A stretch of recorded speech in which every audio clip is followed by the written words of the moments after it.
waktu yang Tuhan juga masih sediakan bagi kami. Kami butuh hadirat Tuhan. Kami butuh pimpinan dan pembelaan Tuhan dalam hidup kami. Untuk keluarga kami Tuhan. Oleh sebab itu kami hadir, kami datang ke sini. Kami mau dinasehati, diajar oleh Tuhan. Dan tiba saatnya kami akan dengarkan kebenaran firman. Berkata-kata Engkau Tuhan, berbuat sesuatu bagi kami. Biar kami tetap bisa berjalan dengan utuh, bahkan bisa menikmati kebaikan Tuhan. Kuasa yang bukan dari Tuhan, patah dalam nama Yesus. Biar Roh Allah, Roh Kudus, Tuhan Yesus Kristus sendiri yang bekerja. Kuasai dan lawat pribadi lepas pribadi di tempat ini. Dan ketika kami keluar meninggalkan ruangan ini, kami membawa sumber berkat. Kami boleh diteguhkan. Dan kami boleh berjalan sebagai seorang pemenang. Terima kasih Tuhan. Dalam nama Yesus kami sambut firman-Mu. Haleluya. Amin. Beri tepuk tangan dulu yang meriah buat Tuhan. Silakan duduk. Shalom, saudara. Terima kasih buat Tuhan Yesus yang mengundang saya. Terima kasih buat tuan rumah di tempat ini, gembala sidang, koordinator, dan juga seluruh jemaat Tuhan yang dikasih Tuhan. Saudara bersuka cita? Amin.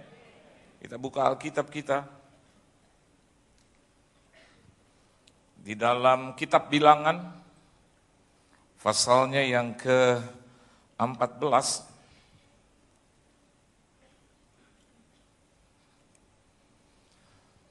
mari kita baca terlebih dahulu satu ayat penting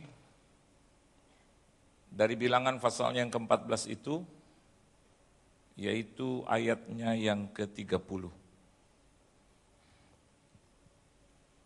Dapat semua? Kalau sudah perjanjian lama butuh 20 menit gitu. Kalau perjanjian baru seringkali jemaat Tuhan bilang, wah itu hafal Pak. Kalau perjanjian lama saya aja baru tahu ada Habakuk. Saya baru tahu itu Pak, ada Esra. Ini ada Bilangan ya. Oke. Kitab Bilangan pasalnya yang ke-14 ayatnya yang ke-30. Ini setengah 10 lewat 5. Saya boleh khotbah sampai 10 lewat 15. Ya. Kita baca sama-sama. 1, 2, dan 3. Bahwasanya kamu ini tidak akan masuk ke negeri yang dengan mengangkat sumpah telah kujanjikan akan kuberi kamu diami. Kecuali Kaleb bin Yefune dan Yosua bin Nun. Amin saudara. Dua pribadi ini dari dua suku Israel, Yehuda dan Efraim. Dan dua pribadi ini adalah dua orang dari 12 orang pengintai yang diutus oleh Musa untuk mengintai negeri itu. Saudara, hari-hari ini kita diperhadapkan dengan keputusan demi keputusan yang harus kita ambil. Bahkan biasanya atau di masa lampau mungkin hanya beberapa keputusan demi keputusan, tapi dengan berkembangnya dunia modern, dengan berkembangnya ilmu pengetahuan, dengan berkembangnya keadaan zaman yang sepertinya makin cepat berlomba dengan waktu, maka mau tidak mau juga anak Tuhan, saya tidak katakan orang Kristen tetapi anak Tuhan, orang yang ada di dalam Kristus Yesus, itu juga harus mengambil keputusan demi keputusan karena keadaan, karena situasi, bahkan situasi yang mendesak, yang tanda kutip memaksa dia untuk melakukan dan mengadakan satu keputusan. Keputusan itu bisa besar, bisa kecil. Tapi saya mau katakan buat saudara bahwa saya dan Anda di tempat ini suka tidak suka, harus. Entah itu keputusan tentang jodoh anak-anak kita, keputusan tentang sekolah anak-anak kita, keputusan tentang di mana harus dirawat, bahkan keputusan untuk hadir ke tempat ini. Perlu satu keputusan. Mungkin ada tarik-menarik antara daging, dunia, dosa, dengan manusiawinya kita, dengan roh Allah yang sepertinya terjepit. Ada rasa malas, ada rasa segan, ada rasa menganggap remeh, ada rasa nanti saja menunda-nunda. Tapi saya mau katakan buat saudara, satu keputusan besar Anda sedang ambil, sudah ambil. Anda hadir di tempat ini. Bahkan saya yakin dan percaya, yang kita putuskan untuk Tuhan, maka itu akan diingat oleh Tuhan. Saudara, Anda perhatikan dua anak muda ini. Saya katakan dua anak muda, kenapa? Karena di ayat yang ke-29 dikatakan di padang gurun ini bangkai-bangkaimu akan berhantaran, yakni semua orang di antara kamu yang dicatat, semua tanpa terkecuali yang berumur 20 tahun ke atas, karena kamu telah bersungut-sungut kepadaku. 20 tahun ke atas itu habis, tidak boleh masuk ke negeri perjanjian itu. Dan Tuhan katakan, except, kecuali Kaleb bin Yefune dan Yosua bin Nun. Kenapa Tuhan harus mengambil keputusan seperti itu? Sedangkan di sisi lain kita bisa melihat bahwa Tuhan telah berjanji bahwasanya kamu ini tidak akan masuk ke negeri yang dengan mengangkat sumpah telah kujanjikan akan kuberi kamu dia. Saya juga percaya bahwa tidak semua orang Kristen itu bisa mendapatkan satu anugerah, dalam artian kata bisa masuk ke dalam negeri perjanjian, sorga yang mulia itu. Tidak semua orang Kristen. Tapi saya yakin orang yang mengambil keputusan yang benar dengan berani, yang tetap bisa mempertahankan identitas, mempertahankan keimanannya di dalam Tuhan, orang itu yang boleh masuk ke dalam negeri perjanjian itu. Anda bisa melihat sekarang terjadi kawin campur, diperhadapkan juga dengan satu masalah ekonomi sehingga memaksa kita untuk melakukan satu keputusan yang sepertinya biasa tetapi besar pengaruh. Saudara perhatikan bagaimana dua orang ini yang dipilih oleh Tuhan mampu mempertahankan keimanan, mampu mempertahankan identitasnya di hadapan manusia dan juga di hadapan Tuhan. Dari 12 orang mereka adalah kaum minoritas. Betul apa betul 12? Hanya 2 orang. Berarti 1/10 lebih. Ini adalah kaum minoritas. Tetapi kalau Anda perhatikan berkat Tuhan itu bukan tergantung dari minoritas atau mayoritas. Amin saudara.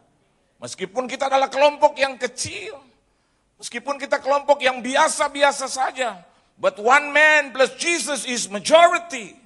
Satu orang bersama dengan Yesus mayoritas. Mayoritas untuk menghadirkan kuasa Tuhan. Mayoritas untuk menghadirkan kebaikan Tuhan. Mayoritas untuk menghadirkan Tuhan bersama dengan dia. Jika aku di pihakmu, siapa lawan? Untuk hal yang seperti itu saya yakin kita punya satu kerinduan yang sama. Saya yakin dan percaya kita tidak mau mengulangi 10 orang itu. Saya yakin dan percaya saya dan Anda di tempat ini mau seperti Yosua bin Nun dan Kaleb bin Yefune. Saya yakin kita mau melihat contoh dari mereka di usia muda. Kalau Alkitab katakan di bawah 20 tahun mereka boleh mempertahankan keimanan mereka. Kemana sekarang anak-anak muda yang di dalam Tuhan? Kadang hanya cuma perkara jodoh saja sulit untuk mengatakan bahwa aku cinta Engkau Tuhan sampai selama-lamanya. Kadang hanya demi pekerjaan berani untuk menghilangkan, mengganti agama. Bagi kita itu hal biasa, tapi bagi Tuhan itu hal yang mengikat. Karena Kristen itu bicara tentang pengikut Kristus. Baru hanya soal pekerjaan, baru hanya soal ekonomi. Yang seringkali waktu Yesus dicobai, dikatakan dalam kebenaran firman Tuhan, itu langkah yang pertama yang ditempuh oleh iblis. Betul. Waktu Yesus dicobai, langkah yang pertama adalah langkah ekonomis. Dia bilang, jadikan batu ini roti. Ya, Yesus katakan manusia bukan hanya hidup dari roti saja, tapi dari firman yang keluar dari mulut Tuhan. Saya mau katakan buat saudara, itu baru pencobaan yang di bawah. Tapi seringkali pencobaan awal saja kita sudah jatuh. Soal ekonomi saja, soal uang saja, soal materi saja. Kita sudah jatuh. Kita sudah berpikir begini, ini kan Tuhan kasih hikmat, kebijaksanaan, akal budi, marifat. Bahkan kita berani untuk menjual hak kesulungan kita. Kita ganti itu hanya dengan semangkuk kacang merah saja. Kita berani hal yang begitu mulia, hal yang begitu berharga di hadapan Tuhan, kita berani tukar itu untuk kesenangan sesaat. Tetapi ini tidak dilakukan oleh Yosua bin Nun dan Khaleb bin Yefune. Amin, saudara. Dan biarlah keputusan yang akan kita ambil, yang sangat mempengaruhi kehidupan kita ke depan, itu adalah keputusan yang menyenangkan hati Tuhan. Ketika saya memutuskan untuk jadi hamba Tuhan, berat rasanya. Saya harus jujur katakan berat. Banyak harus mematikan faktor daging, faktor manusia. Biasa kalau udah jadi pendeta sudah dibayang-bayangin, gak boleh marah, gak boleh lihat kanan dan kiri, lurus gitu. Saya udah hitung itu, saudara. Anda pikir saya nggak hitung? Saya hitung. Katanya nggak boleh kemana-mana, pakai jubah kependetaan, dipukul diam saja, bahkan menawarkan, ayo pipi kiri sekalian, pipi kanan sekalian. Dikata-kata ya diam saja, nanti Tuhan yang membalas. Hidup sederhana, lurus. Nggak boleh lihat kanan dan kiri. Mungkin itu yang ada di benak saya. 33 tahun yang lalu. Oleh sebab itu yang membuat saya mengambil keputusan yang sebetulnya mendukakan hati Tuhan. Saya bilang, capek Tuhan, saya nggak mau jadi pendeta hidup susah, nggak mau. Saya akan menyusahkan banyak orang, pasti. Kalau saya nggak kerja, saya akan dihina Tuhan. Dari mana saya bisa hidup? Saya akan menjadi orang yang minta-minta, pinjam kanan, pinjam kiri. Gali lubang, lupa tutup lubang. Jadi artinya utang lupa bayar gitu loh. Ini kan yang sering kali dilakukan oleh kita-kita. Jadi saya bilang nggak mau, tiap kali ibu saya bilang, Yohan, mama pikir kamu sudah dipanggil. Aduh, mama udah, mama jangan terus-terus begini, nanti aku akan kurang ajar sama mama nggak boleh ngomong gitu. Suruh yang lain aja mah. Saya punya adik 2 laki lagi tidur, saya bilang itu 2. Gantikan saya sendiri, biarin aja mereka. Bahkan waktu opa saya masih hidup, dia pernah bertanya kepada ibu saya, kira-kira dari 3 anak laki ini siapa yang jadi hamba Tuhan? Ibu saya bilang saya. Opa saya bilang, oh tidak. Ini. Karena adik saya itu selalu di rumah, pendiam, baik orangnya, nggak banyak omong. Saya itu selalu di luar, saya jarang di rumah. Saya pulang pagi terus. Kenapa saya pulang pagi? Nggak ada makanan di rumah. Hidup kita bukan miskin, bos. Miskin. Itu bahasa Armenia, miskin. Ada MUI, miskin. Ada Q lagi, miskin. Gitu. Susah. Saya kalau lihat kemiskinan saya, jadi tiap kali saya habis nimba air, hati mau keluar terus. Ibu saya bilang penuh ya air, iya lapar. Gak pernah bisa makan. Gak ada makanan. 1 butir nasi aja nggak ada. Itu kan hidup yang keliwatan. Yang harus mundur gitu. Karena sudah keliwatan. Harus mundur. Nggak ada nasi. I'm telling you the truth nih ya di atas ya. Nggak ada. Nggak ada sesuatu yang kita bisa makan. Papa yang ada. Hidupnya entah kemana. Hancur. Tiap hari cuma datang orang hutang. Sampai saya pernah bentak seorang tenda itu di daerah Jakarta Utara, karena diambil tendanya sama papa saya terus nggak dibayar. Datang terus saya kesel, saya bilang gini, Pak, masih 16 tahun. Saya bilang gini, Pak, pikir pakai otak. Dia boro-boro membayar utang bapak. Saya belum makan nih Pak. Utang. Terus dia bilang, emang gue pikirin Pak. Ribut, dipisahin. Saya 16 tahun, dia gede. Saya udah biasa gitu. Kalau kemiskinan, kebodohan melanda rakyat gitu, apa saja bisa dilakukan. Saudara. Jadi saya bilang, tahu diri lu. Saya ambil itu balok, suruh keluar, saya gitu. Gue belum makan, lu minta utang-utang papa saya. Terus kalau papa saya datang itu bukan seperti seorang malaikat. Nyuruh-nyuruh terus. Bikin surat lah. Nih lu pergi ke sono. Jalannya aja udah 25 kilo. Suruh minta duit gitu sudah. Kepada temen orang yang kadang-kadang dia nggak kenal, dia suruh main taruh aja itu surat. Saya kadang-kadang tunggu, aduh kadang-kadang dimaki. Dibilang-bilang sama bapak lo gitu. Saya kadang-kadang, saya sampai datang ke rumah saudara yang jauh. Itu perjalanan gitu. Sampai sore saya baru sampai. Karena 3 kali naik bis. Harus dua-duanya itu, yang 2, yang 1 saya bayar, yang 2 saya numpang. Wah itu kondektur itu bencinya sama saya. Dia bilang, lu nggak ada duit, lu naik mobil. Saya bilang, iya kalau nggak capek gue gitu. Ribut mulut, adu mulut gitu. Sampai akhirnya saya didorong-dorong sampai deket pintu, karena nggak bayar. Itu sambil kena angin itu, saya nangis. Saya bilang gitu sama Tuhan, ya ampun, hidup susah banget. Gua Kristen bos, udah kribo Kristen lagi. Ini apa yang terjadi Tuhan? Terus saya turun lagi untuk bukan menghemat waktu, untuk menghemat uang udah nggak ada lagi. Jalan kaki. Sampai di sana didiamkan 4 jam. Ada di garasi mobil tunggu.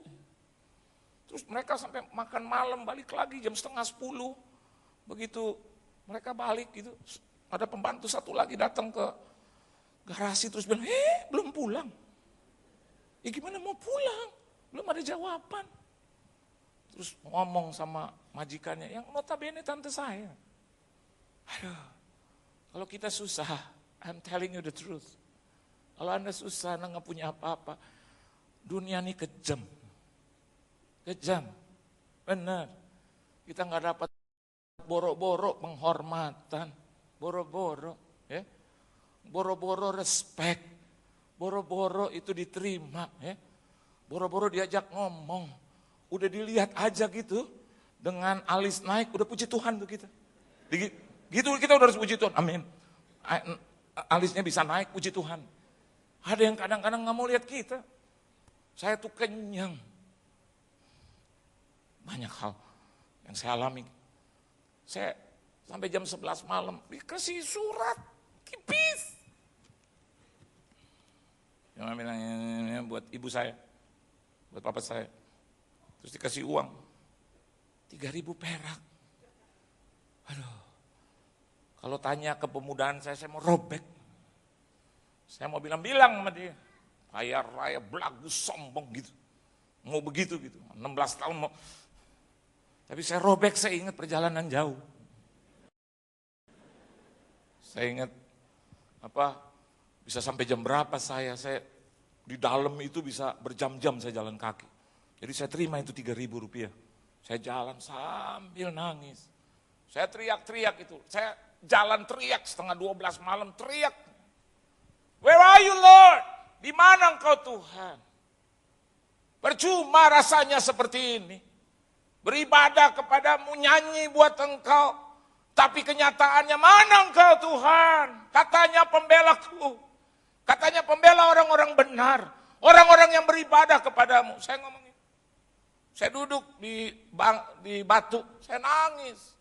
Saya bilang rasanya engkau enggak ada. Kalau bukan karena ajaran ibuku, aku udah maki-maki nih kau nih. Karena saya pikir saya enggak pernah lihat engkau. Saya cuma diajar oleh ibu saya bahwa ada Tuhan. Jadi saya bilang, mana Tuhan? Mana Tuhan? Tapi ketika saya teriak, mana Tuhan? Tiba-tiba ada bis kosong. Terus ini sebut, Salemba, Salemba. Terus saya lihat dia, kemana Pak? Salemba, aku bilang tadi sudah Salemba. Terus, gitu saya duduk di belakang, saya mau ngomong sama dia, saya numpang. Dia teriak-teriak, Salemba, Salemba, sudah tidak ada orang ini, Salemba, Salemba. Begitu, kira-kira 10-15 menit dia jalan. Terus dia duduk di sebelah saya. Dia bilang, mau kemana kau? Saya bilang, Salemba bos, tadi bilang Salemba. Terus dia bilang begini, udahlah, nggak usah bayar lah. Dia bilang gitu, dalam hati siapa yang mau bayar? Tiba-tiba begitu. Terus tiba-tiba dia bilang, terus dari Salemba ujungnya di mana kau? Saya bilang di percetakan negara. Oh, dari mana? Yang dari rumah tante. Malam banget. Saya bilang iya, lagi ya ada masalah di keluarga. Oh, tiba-tiba dia bisa kasih uang setorannya sedikit ya bagi saya. Nah, ini buat kau makan. Terus begini, kau lagi susah gini, miskin-miskin, jangan sering ngomel-ngomel. Kayak dia tahu. Terus saya bilang, tahu dari mana kau? Terus dia bilang, enggak kelihatan kalau orang miskin susah biasanya ngomel-ngomel. Gitu. Saya langsung kayak dia dapat itu pelajar. Dek. Terus tiba-tiba dia kasih teh yang ada esnya gitu. Dia bilang, kau mau kopi atau mau teh? Saya bilang, kalau dua-dua bagaimana? Kau nggak dapat apa-apa lagi. Dikasih satu. Dalam perjalanan dia kasih itu kue yang ada terigunya semua gitu. Yang 100 perak tapi bikin perut kenyang. Itu yang gede gitu, dia kasih ini. Sampai saya di Salemba, saya turun. Tanpa sadar, saya bilang begini, ada Tuhan. Ada Allah. Ketika saya udah gak tahan, Tuhan bilang tahan. Nanti 33 tahun kemudian, aku akan berikan engkau nasi sebanyak-banyaknya. Sampai hari ini saya kalau lihat nasi di rumah, aduh puji Tuhan masih ada. Jadi kalau saya lihat satpam makan gak habis, saya bilang habiskan. Kau gak pernah ngalamin kayak saya, habisin. Saya suka bilang sama anak-anak saya, ambil sedikit, seperlunya. Kalau masih kurang, gampang tambah. Tapi jangan ambil sembarangan. Kalau kau pernah alami kayak papa, kau nangis.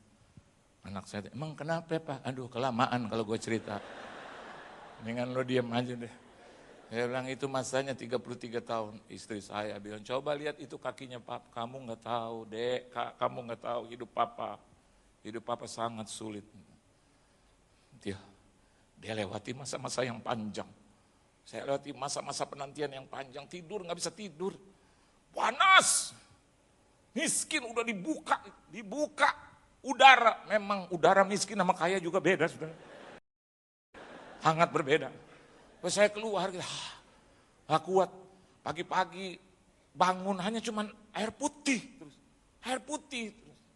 Upa saya bilang begini, air putih itu sehat. Saya bilang iya karena gak ada apa-apa. Dia dudukan saya, dia bilang, kamu harus sungguh-sungguh hidup. Dari pelajaran kemiskinan ini, nanti kalau Tuhan angkat, jangan sombong. Saya mau jawab, aduh.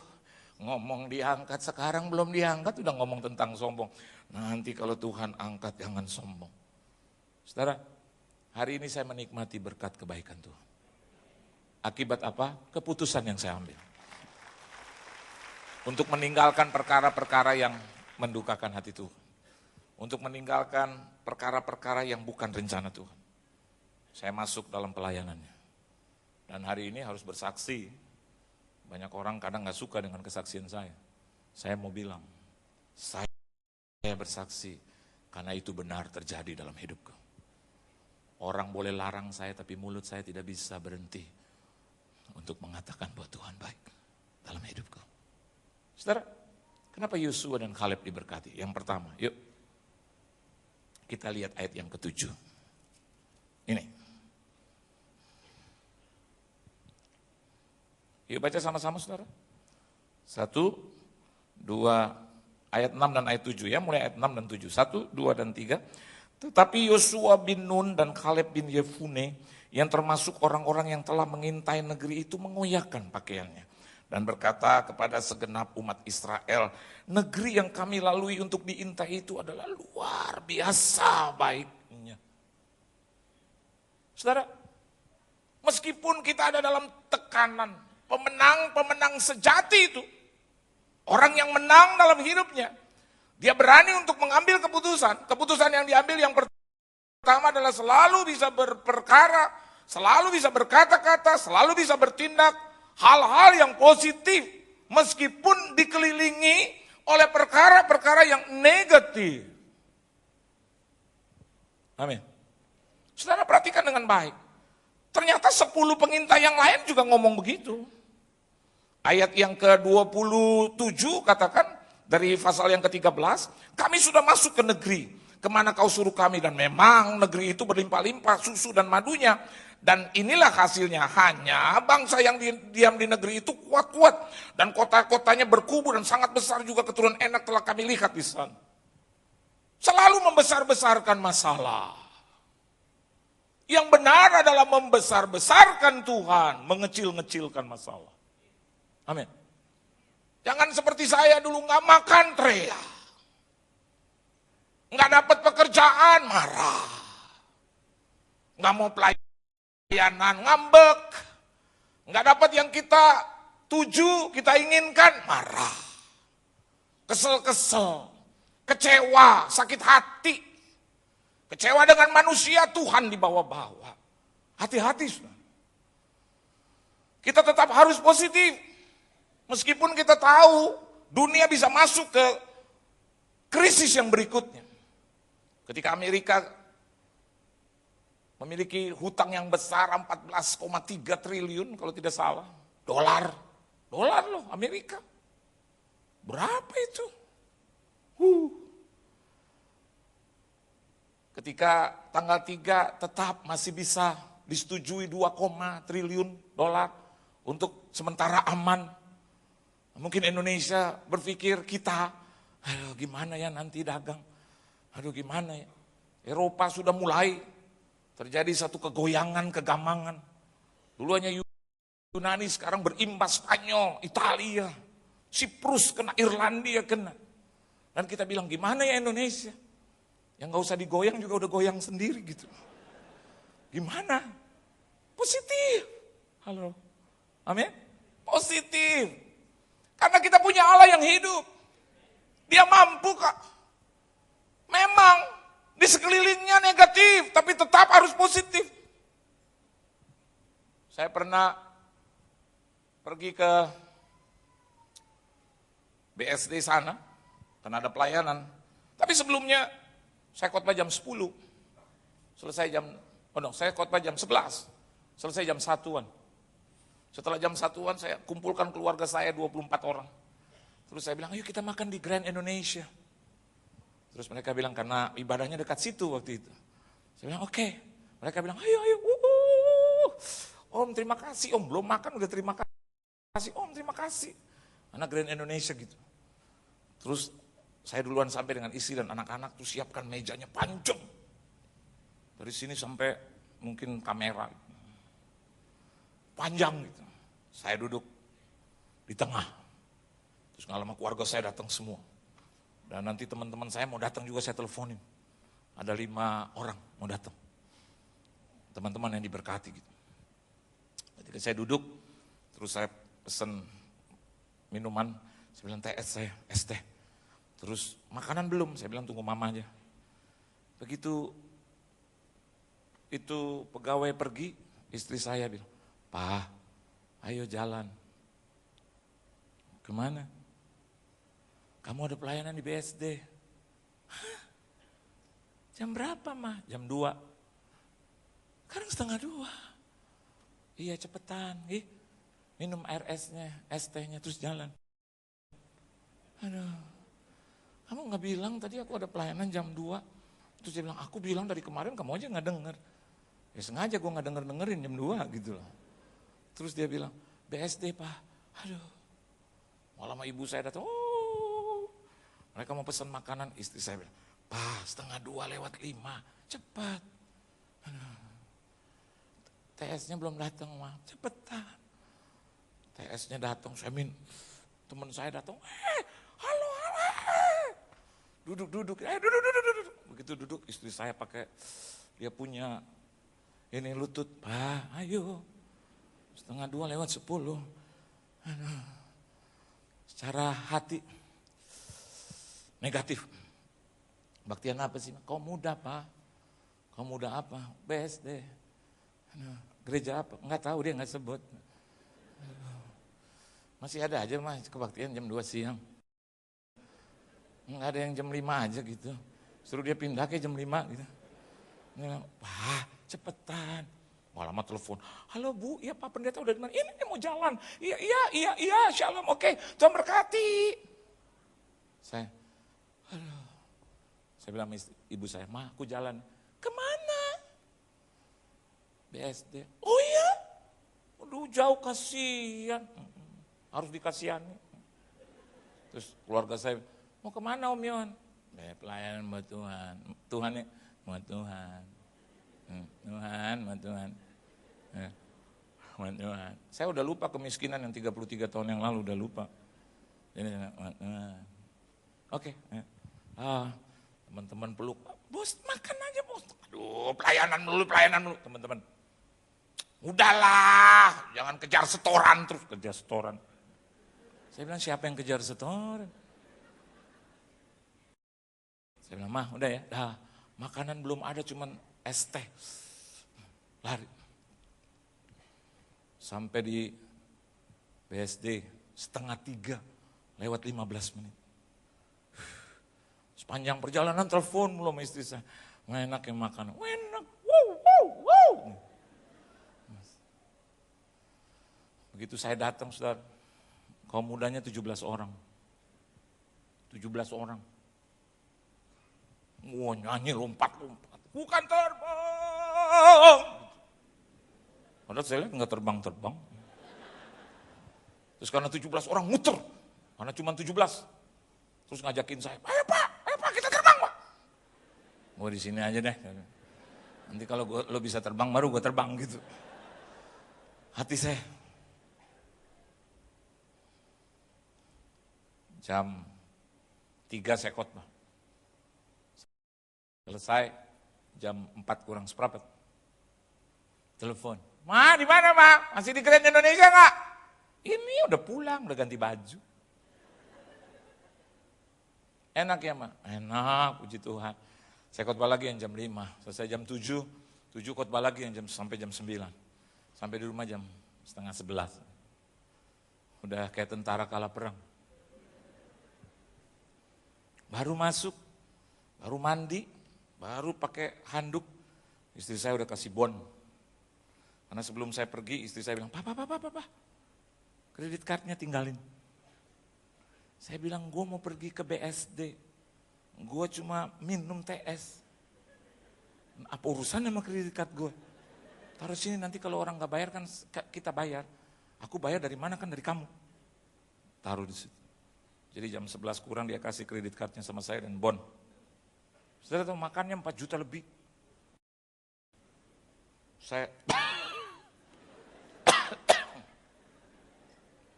pakai kaca pembesar. Saya buka, BSD punya persembahan kasih, 75.000. Saya dari kanan ke kiri, saya pindahin kiri ke kanan, saya balik, nggak nyambung. 4 juta lebih dengan 75.000 nggak nyambung. Mau di kemana-manain juga nggak nyambung. Saya bilang, "Tuhan bagaimana sih nih? Hitungannya jadi bagaimana nih? Udah nggak makan terus harus bayar 4 juta lebih, dapatnya 75.000. Kau hitungnya gimana sih?" Tuhan bilang, "Ya gimana gitu. Ya terserah gua aja gitu."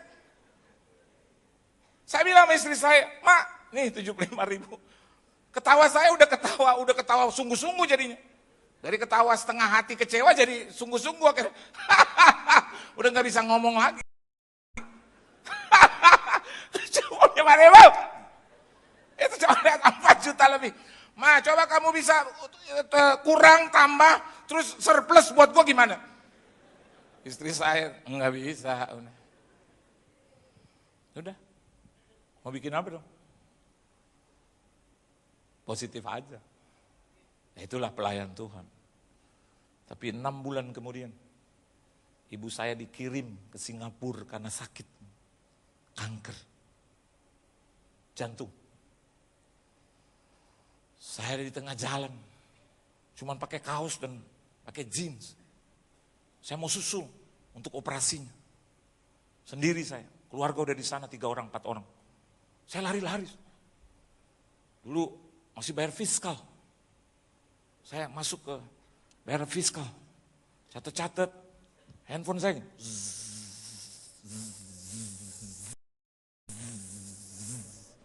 Saya nggak abaikan terus. Saya lari kan udah mau terlambat, lari terus. Saya lari ke terminal. Sambil saya lihat, ternyata SMS. Handphonenya ada, miss call-nya ada 3-4 kali. Akhirnya satu message. Message-nya bunyi begini, where are you, pastor? Saya bilang, AP. Dia bingung, where is it? Airport. Airport. Why? Saya bilang, lihat mama, jantung operasi. Oh, are you alone? Yeah. My family already there. Terus lari terus. Terus saya nggak jawab lagi, bunyi lagi. Begitu masuk pesawat, saya duduk, saya periksa. Terus dia, okay, pastor, I give you 150 million. 150 juta. Untuk ngopi di Singapura. Saya kan pusing. Terus pramugari, Pak maaf, handphonenya harus dimatikan. Saya ntar gue bagi lo, tenang aja.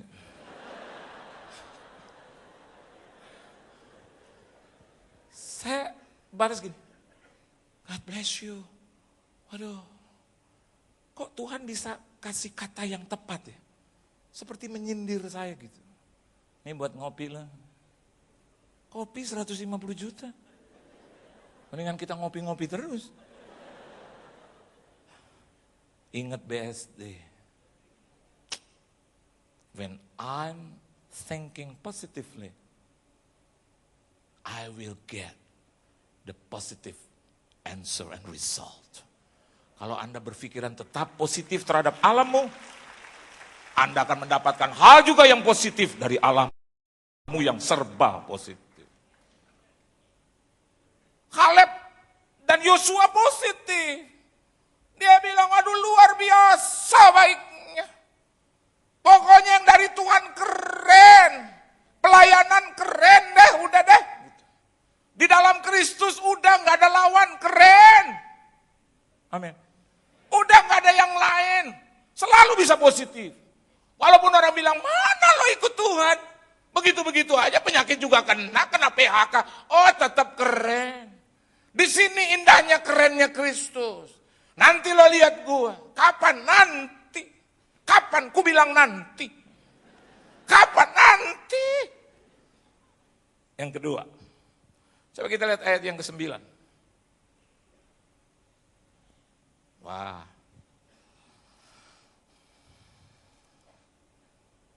Tambahin 10 menit. 5 menit deh. Ya, 5 menit. Tapi dengan catatan jangan dibilang, Pak udah habis. Ya, 5 menit ya. Ini 5-10 menit ya. Saya habiskan. 9, mari kita baca ayat yang ke-9.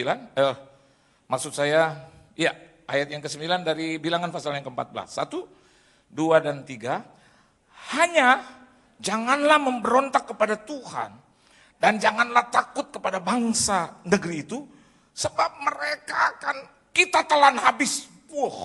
Yang melindungi mereka sudah meninggalkan mereka, sedang Tuhan menyertai kita. Janganlah takut kepada mereka. Amin saudara. Selain bertindak dan berpikir serta memperkatakan yang positif, yang kedua, sang pemenang sejati itu tahu juga jalan keluarnya. Know the way out. Amin saudara. Kita harus tahu jalan keluarnya. Kemenangan itu harus kita raih kalau kita berhenti berbuat dosa, itu jalan keluar. Amin saudara. Kalau Anda mau diberkati dalam segi keuangan, ada jalan keluarnya, ada. Bawalah persembahan 1/10-mu. Berikan kepadaku. Di rumah perbendaharaanku, jelas. Saya bukan singgung perpuluhan, tidak. Tapi yang mau terbebas dari tekanan ekonomi. Beri, maka engkau akan diberi. Rajin-rajin memberi, itu jalan keluar. Tapi ketika Anda bilang begini lagi, nggak bisa Pak Pendeta. Apa yang harus diberi? Capek deh. L-A-L-A, R-I, ri, lari. Hasilnya capek deh. Capek. Kalau kita bilang, apa yang harus saya kasih? Apa yang harus saya beri? Tuhan sudah memberikan banyak buat kita. Tapi karena bertahun-tahun kita hidup Seperti manusia yang tidak tahu jalan keluar. Kalau ada anak Tuhan di ruangan ini yang selalu berperkara dengan orang tuanya, berhenti itu. Mulai mengasihi orang tuamu dan hargai mereka, hormati mereka. Nanti Anda lihat, jalan terbuka lebar. Yang biasa tampar istri, hari ini berubah menjadi kau ubah ratapku jadi tarian mah. Pegangnya tipis-tipis. Walaupun ada keinginan untuk tampar gitu. Dielus-elus. Saya yakin jalan terbuka buat kita. Amin saudara. Saya yakin kalau kita berani kefret buat Tuhan. Aduh. Saya yakin meskipun kelihatannya gitu. Hari ini kita nggak punya apa-apa, tapi di kemudian hari punya apa-apa. Saya ingat ketika seorang hamba Tuhan datang kepada saya dengan anak-anaknya, saudara. Anak-anaknya banyak. Nah, pendeta ya datang ke rumah saya. Nanti di kesempatan lain saya lanjutkan. Ini kesaksian terakhir. Terus saya tanya, iya bos? Iya, besok harus bayar uang sekolah. Ini anak, oh yang mana yang harus dibayar? Semuanya. Saya tanya, anak siapa ini bro? Anak saya. Mestinya kan kalau anak dia kan orang tuanya yang harus bayar. Oh. Terus juga harus bayar listrik karena ingin diputus oleh PLN. Oh. Saya di tempat meja makan saya bilang makan bro, makan dulu, ngobrol ngalor ngidul. Udah sejam lebih kembali lagi dia ke situ. Besok gimana ya bayar uang sekolah? Ya gimana ini. Aduh PLN juga bingung nih. Semua jatuh tempo. Saya naik ke atas, ketemu sama istri saya. Saya bilang, ma gue gak tahan duduk di situ terus. Dia bilang, gimana ya besok? Kayaknya dia minta seolah-olah kepadaku. Istri saya bilang, ya kalau kamu gak ada ya udah gak usah tolong. Yang gak ada. Saya bilang juga kalau ditanya, gue gak ada. Karena ini berat juga. Tapi saya berdosa kalau bilang saya nggak ada, karena ada. Saya lihat M-Banking, ada 10.700.000. Kalau kasih 700.000, Tuhan bilang terserah kau. Terus, ya kau nanti dapat 700.000. Kalau kasih 10 juta, Tuhan bilang, mantap itu. Nanti bunganya juga top class. Tapi aku gimana? Tuhan bilang, positif. Kau tahu, whenever you give, you will be given. Memang aminnya enak kalau nggak memberi. Mana persoalannya aku nggak punya miliar. Cuman punya 10.700.000. Berperang.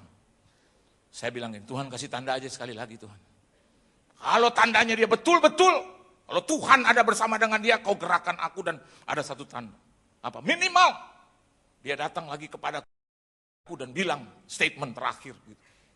Baru saya turun tangga. Dia lihat, aduh Pak besok bayar uang sekolah. Wah udah tanda deh. Ini mau tanda apa lagi nih? Udah tanda. Saya bilang, bos, mana bos?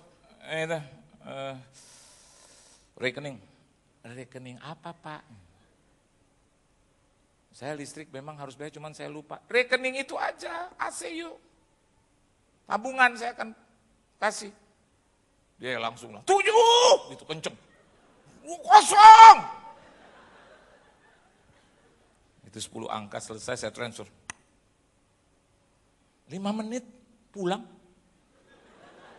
Dia cek, Pak makasih ya Pak ya. Tuhan berkati, saya jalan dulu nih Pak. Karena pagi-pagi harus bangun, untuk ambil tambah kekuatan untuk bayar listrik, untuk sekolah. Wih. Terus dia bilang, aduh Pak, nanti akhir bulan saya ganti Pak. Bahkan nanti kalau berkat itu turun Pak, saya ganti. Saya bilang amin, gak usah pikir. Kalau memang belum diberkati Tuhan, gak usah ganti. Tapi kalau diberkati, wajib ganti. Nggak boleh enggak itu. Peristiwanya udah setahun lebih nih. Enggak diganti-ganti. Tapi Tuhan tetap berikan ganti buat saya. Saya tutup firman Tuhan. Ayo, kita tahu jalan keluarnya kok. Senangkan saja hati Tuhan. Stop making sins. You will be blessed. Anda akan diberkati. Nama Tuhan dipermuliakan. Beri tepuk tangan yang meriah buat Tuhan. Tuhan memberkati.